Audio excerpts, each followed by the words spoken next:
அனைவருக்கும் வணக்கம். நான் உங்கள் ராம்ஜி.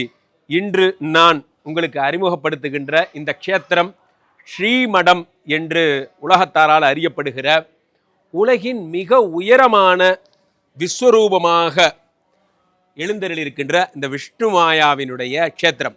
இந்த இடத்துல, இந்த மடத்தில், இந்த ஸ்ரீமடத்தில் மட்டும்தான் தலைமை சாத்தன் மடமாக இது அறியப்படுகிறது.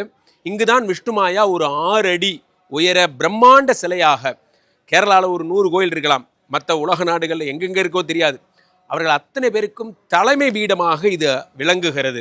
இங்கே வந்து ஒரு பிரச்சனையை சொல்லிட்டீங்கன்னா இதற்கு மேலே ஒரு அப்பீலே கிடையாது. அது எந்த பிரச்சனையாக இருந்தாலும் சரி, தலைமை சாத்தன் இந்த விஷ்ணுமாயா அனைவராலும் கொண்டாடப்படுகிறார். 390 பரிவார தெய்வங்களோடு இங்கே எழுந்தருளுகிறார். குபேரலட்சுமி, விஜயலட்சுமி சமேத இந்த புண்ணிய ஸ்ரீமடத்திலே தினசரி வைபவங்கள் இங்கு நடந்து கொண்டிருக்கின்றன.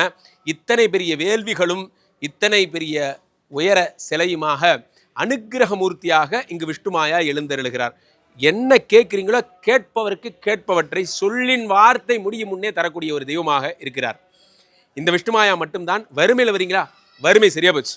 குடும்ப உறவுகள் பிரச்சனை சரியா போச்சு. உத்தியோகத்தில் ப்ரமோஷன் வேணுமா, கடன் தொல்லையா, முக்கியமாக செல்வம் இல்லையா, இங்கே வந்தால் கை நிறைய காசோடு போவீங்க. எழுதி தரேன், இங்கே வர்றவங்க கை நிறைய காசோடு போவீங்க.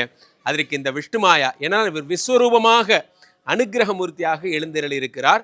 இங்கே நடக்கின்ற ஹோமங்களை எல்லாம் நீங்கள் பாருங்கள்.